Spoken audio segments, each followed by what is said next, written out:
Olá pessoal, boa tarde, bom dia, tudo bem com vocês? Espero que sim. Essa semana nós vamos mais uma vez conversar um pouquinho aí sobre dicas de atendimento pré-hospitalar, né? E a dica dessa semana é um assunto bastante comum, bastante corriqueiro, que acontece com bastante frequência, tá? E o que é o assunto é sobre engasgo, tá? Lembrando que nós vamos precisar exercer as nossas manobras aí que aprendemos dentro do ambiente com engasgo. Vai dificultar um pouco aqui para mim, porque eu não tenho um boneco aqui para mostrar e não tem também nenhum coadjuvante aqui para nós fazermos junto. Mas eu vou tentar simular da melhor forma possível para poder ficar um pouco mais claro para vocês aí. Beleza, pessoal?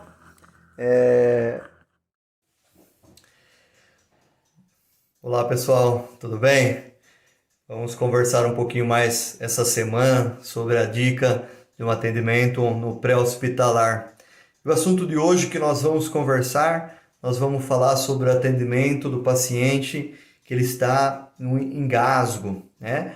Ou é conhecido no pré-hospitalar como OVAC, né? Obstrução das vias aéreas por corpo estranho, né? Lembrando que engasgo é quando o paciente, nós falando aqui no atendimento no pré-hospitalar, nós vamos falar daquele engasgo que é o engasgo total, tá? E não o engasgo parcial. É muito prudente nós sabermos diferenciar sobre o que é um engasgo parcial, o que é um engasgo total, tá? Lembrando que a nossa intervenção e as nossas técnicas que nós vamos colocar é sempre no engasgo total, tá? O engasgo parcial, não. O engasgo parcial é aquele que o paciente ainda consegue tossir e consegue ter alguma fonação, ele consegue falar alguma coisa ou produzir algum som de alguma forma. Se ele conseguiu produzir algum som ou conseguiu falar alguma coisa para você, conseguiu tossir, né? É porque é um engasgo parcial. Pode ser um engasgo grave, ter comprometido grande parte da via aérea ali, né, da passagem do ar, mas não é um engasgo total ainda. Tá? Para esses indivíduos, para essa vítima que houve um engasgo parcial, que nós vamos solicitar para ela que ela tussa cada vez mais, tá? Porque o estímulo de tosse é que vai fazer com que aquele objeto ou aquele corpo estranho que está fazendo a obstrução ali da via aérea, ele seja deslocado e até mesmo retirado ou expulso fora do corpo, né? Jogado para fora. Então, o que nós vamos pedir para ele? É para ele tossir, tá? Agora não, agora o que nós queremos falar é sobre o indivíduo que ele tem uma via aérea totalmente obstruída, né? Então esse indivíduo, ele não tem nenhuma fonação, ele não tem nenhum som, ele não consegue falar para você, tá? E uma característica muito marcante é que o indivíduo leva a mão aqui para sinalizar para você que ele não está conseguindo respirar e ele não consegue falar, né? É nítida o desespero da pessoa. Tá? Isso ocorre muito em ambiente familiar, né? Um almoço ali, num momento de alimentação.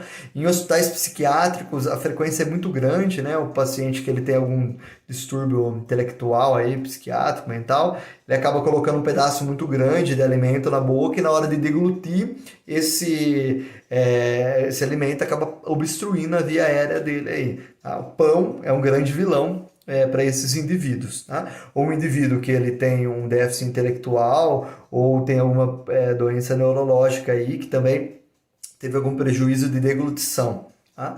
Então é muito comum acontecer isso tanto no ambiente familiar, em casa ou nos diversos setores da vida aí, né? E você pode ser acionado para atender essa vítima, né? Quando você chega para atender essa vítima, é muito importante nós já bifurcar essas informações. Ele está tossindo, produz algum som, está falando ou não? Não tem nenhum som, não está falando, não está tossindo, não tem passagem nenhuma, essa é a obstrução total. Aí sim vem a intervenção nossa, tá? Como como socorrista. E daí nós temos que lembrar que também agora nós temos que dividir em 2 grupos também. Né? A partir do momento em que eu concluir que esse paciente é um paciente, teve uma obstrução total de vias aéreas, agora eu vou ter que saber. Daí eu vou para 2 atendimentos. Ele está consciente ou ele está inconsciente?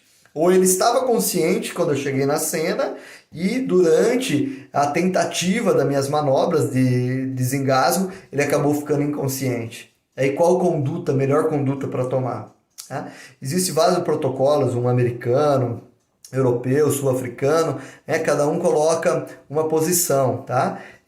Falam-se de três tipos de atendimento, que são compressão torácicas, como se fossem manobras de RCP mesmo, compressões abdominais e tapotagem, tá? Que vai fazer batidinha ali nas costas, tá? Tem aqui as 2 escápulas, né? Eu vou bater entre as 2 escápulas. Então, alguns afirmam, alguns estudos, que o ideal é que você use mão das 3 técnicas aí, é que melhor surgir resultado na hora. Se você precisar, você tomar mão dessas 3 medidas aí que temos. Tá? Lembrando que são preferências, né? Mas que dependendo da situação, às vezes um ou outro acaba dando melhor. Tá? Então, se eu estou com esse paciente que ele primeiro paciente, ele está consciente na cena, então ele está de pé, consciente, então eu vou tentar a manobra de Hannisch, né? De Hannisch. Lembrando, pessoal, fecha a minha mão aqui, coloca a outra mão, tá? Vai ficar dessa forma aqui, ó. Vou colocar aqui, ó, apêndice tifoide, 2 dedos abaixo do apêndice tifoide, coloca a minha mão aqui e vou trazer para trás e para cima, para trás e para cima. Eu vou fazer a letra J. Tá? Então, o movimento é esse.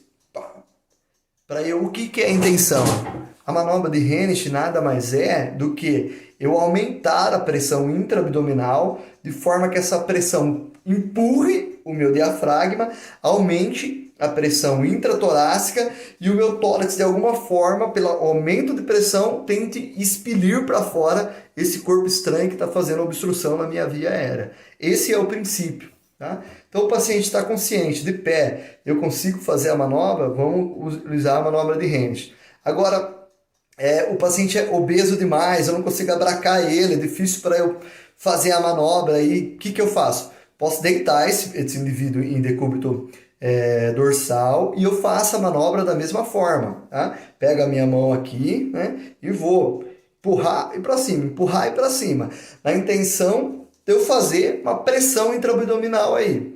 Isso lembrando que eu estou fazendo do paciente que está consciente. Tá?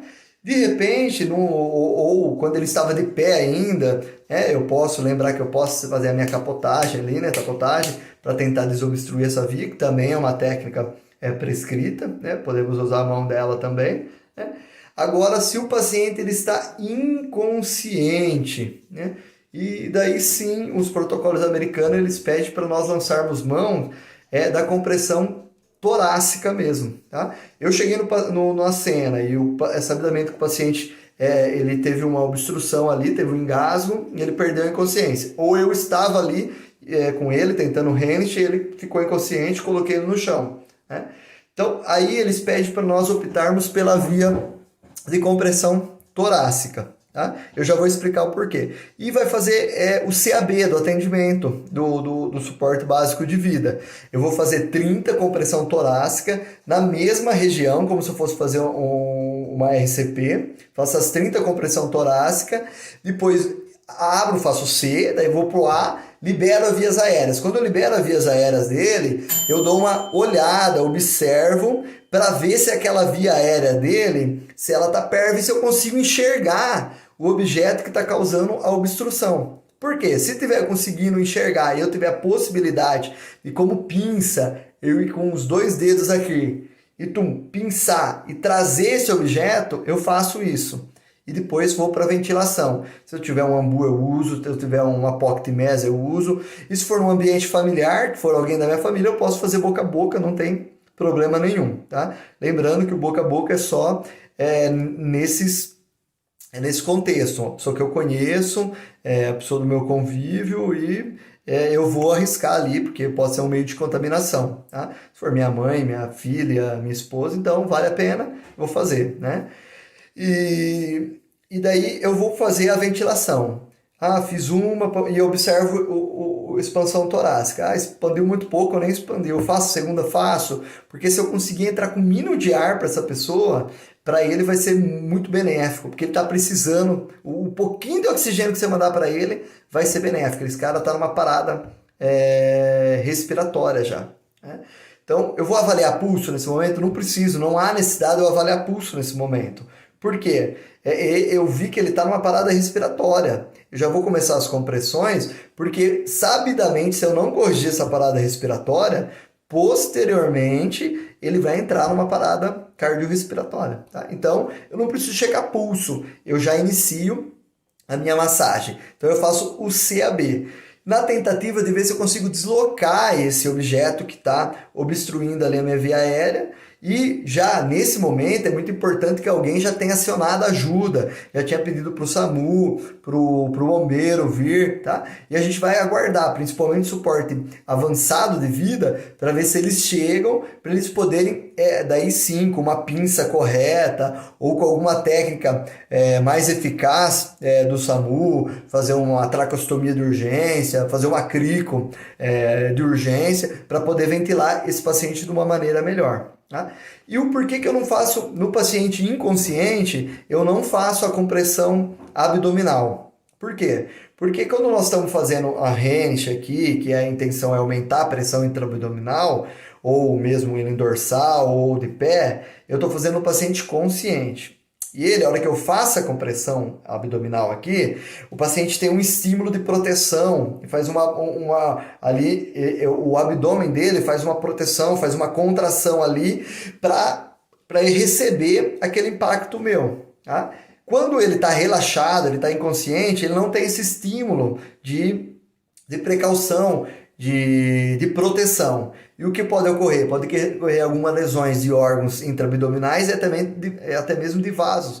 E aqui nessa região nós temos vasos de grande calibre, né? Então, por isso que não é indicado, tá? Então, mas não pode? Não é que não pode, tá? O indicado é para o paciente que está inconsciente, nós optarmos pela compressão torácica. E se conseguirmos retirar o objeto que está obstruindo, beleza. Se não conseguirmos, continuemos com nossos 30x2. 30 compressão, 2 ventilação, até o suporte avançado chegar. Beleza, pessoal? Essa é a dica dessa semana. Lembrando, então, paciente consciente, a gente faz um Rensch. O paciente inconsciente, a gente vai optar por fazer compressões torácicas. E no consciente também a gente pode tentar a tapotagem também, que tá valendo, tá bom? Essa é a dica dessa semana, um abraço, boa semana para todos, até mais.